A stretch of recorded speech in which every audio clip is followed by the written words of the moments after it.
Aitäh, härra eesistuja! Lugupeetud kolleegid! No antud eelnõu, mida meil siin arutusel on, oli meil arutusel ka fraktsioonis ja võtsime sellise hoiaku, et kuulame esimese lugemise ära ja siis langetame otsuse.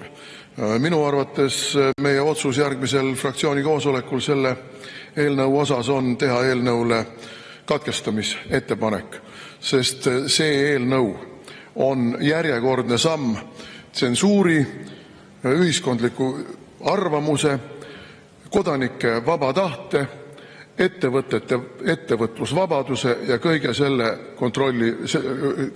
üle kontrolli kehtestamiseks. Ja see ei ole vastuvõetav. Ja no, mida me kuulsime ka praegu nüüd esitusest, on see, et korrutati järjest, kuidas Eesti on õigusriik. No Eesti ei ole õigusriik. Kui Eesti oleks õigusriik, nagu ma oma küsimuses ka ütlesin, siis ei oleks Kaja Kallas praegu Euroopa välisasjade kõrge esindaja, sest et ta oleks väga selgelt jäänud tule alla oma abikaasa äridega Vene suunal ja võib ju öelda, et kuritegu ei sooritatud ja seetõttu ei ole seda võimalik ka kuidagimoodi juriidiliselt käsitleda, aga peale juriidilise käsitluse on ka moraalne käsitlus, on poliitiline vastutus ja niisugused asjad õigusriigis on sama kaalukad, lugupeetud justiitsminister, need on sama kaalukad kui juriidilised asjaolud. Ja need moraalsed ja poliitilised asjaolud ei peaks olema võimaldanud tal peaministrina jätkamist ja loomulikult veel edutamist ka kuskile kõrgemale positsioonile. Ja kui Eesti oleks õigusriik, siis ei oleks kusagile Euroopa maailma avarustesse kadunud teie erakonnakaaslane Lehtme. Aga näe, on kadunud. Ja justiitsministeerium ja prokuratuur ja kaitsepolitsei ja keskkriminaalpolitsei menetlevad ja menetlevad või kui ei menetle, siis ei menetle, me täpselt ju ei tea, meile aru ei anta väga. Aga midagi ei toimu. Mitte midagi ei toimu. Avalikkus hakkab juba ära unustama, et selline suur vargus aset leidis. Eesti inimeste petmine.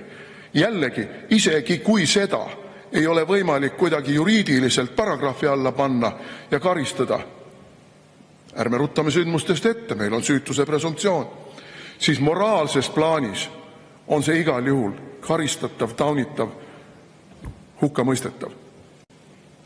Aga tuleme veel ühe asja juurde, kui meile räägitakse õigusriigist. Meil on praegu olukord, kus meil siseministriks sai inimene, kelle taustakontrolli puhul tekib ikka tõsiseid küsimusi. Kas talle üldse taustakontrolli tehti? Võib-olla tehti. Ja kui tehti, siis jääb igatahes väga suur küsimus avalikkusele õhku. Aga mida ta seal Moskvas siis tegi Putini ajal? Ja tema põhjendus, et Putin oli siis teistsugune inimene kui praegu. No kuulge, surnud hakkavad ka naerma. Kõik need surnud Ukrainas hakkavad naerma ju selle peale, et Putin oli siis teistsugune inimene.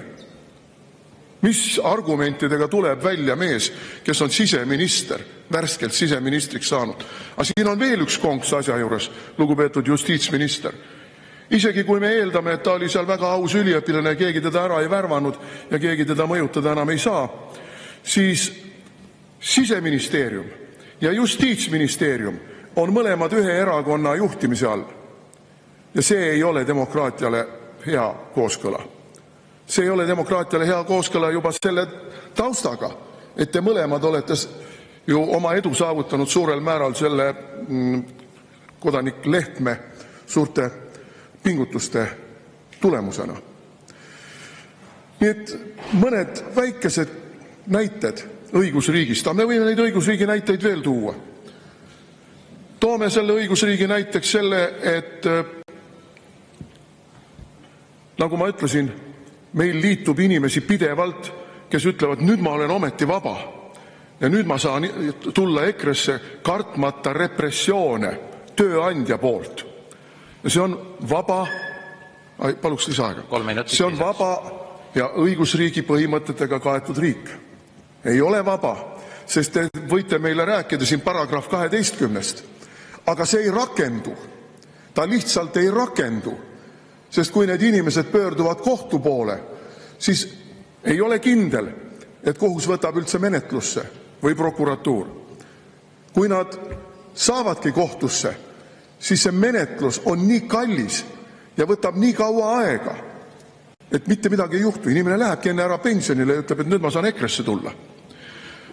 Kui me vaatame seda, millest te räägite nüüd ka üle-euroopaliselt selle direktiiviga seoses, see, mis toimub praegu Rumeenias, kuulge, nalja teete või? See on õigusriik või? See on euroopalik õigusriik, kus kõige populaarsem presidendikandidaat võetakse lihtsalt rajalt maha ja keeldutakse registreerimast.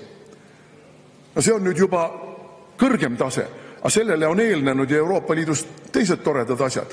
Võtame AfD, eks Alternative für Deutschland. Jälitatakse Saksa liiduvabariigi õiguskaitse ja julgeolekuorganite poolt, jälitatakse süüdistatuna sellest, et nad on Kremli-meelsed. Teate, mis ma ütlen teile? See on selline määratlus, mis on nii kummist, et kui ma olen homofoob, nagu te armastate öelda, siis oled sa kohe Kremli-meelne. Kui sa ütled, et kuulge, lõpetame seal Ukrainas selle inimeste tapmise ära, siis sa oled kohe Kremli-meelne. Kui sa ütled, et lõpetame immigratsiooni ära, siis sa oled kohe Kremli-meelne. Kuulge, niisuguse kummist määratlusega sildistada tervet erakonda, tervet peaaegu veerandit Saksa valijaskonnast ja püüda ehitada nii-öelda tulemüüri vabas demokraatlikus Euroopas seesuguse erakonna ümber. See ei ole õigusriik, see ei ole vaba ja demokraatlik ühiskond. Ja lähme veel tagasi. See algas ju kõik juba kuskil, ma ei tea, rohkem kui 10 aastat, 15 aastat tagasi umbes, kui Austrias võitis Vabaduspartei valimised. Ja Euroopa Komisjon Euroopa Liidu juhtriikidega kehtestasid Austriale mingid sanktsioonid ja ma ei tea, mis jura seal kõik oli, ma päris täpselt enam ei mäleta. Et see on nüüd siis see Euroopa Liit, need on need euroopalikud väärtused, mida te impordite meile selle koputajate seadusega ja ütlete, et see koputajate seadus kaitseb kodanike õigusi. Ei kaitse, piirab kodanike õigusi, piirab ettevõtjate ja tööandjate õigusi, seab kahtluse alla kõik, mida on võimalik kahtluse alla seada suvalise tõlgendusega. Ja õigusriigis, kallis justiitsminister, ei oleks mõeldavgi see, et politsei peab kinni ühe auto, mille peal on mingi ausamba koopia ja ütleb, et neil on kahtlus, et seda võidakse kasutada kuidagi nii, nagu see ei ole seadusega vastavuses. Neil on kahtlus. No tuletame meelde ikkagi kadunud meie suurt näitlejat, kes omaaegses surematus sketšis ütles, et ei, ega mul kahtlusi ei ole, aga mul on kõhklused. Vaat kui teie õigusriik põhineb kahtlustel ja kõhklustel ja suvalistel tõlgendustel, siis see ei ole õigusriik. Ja te ei müü meile seda kuidagi maha. Te müüte oma koalitsioonikaaslastele, kes on kahe värvi nägijad, aga te ei müü mõtlevatele inimestele seda maha. Aitäh, hea kolleeg.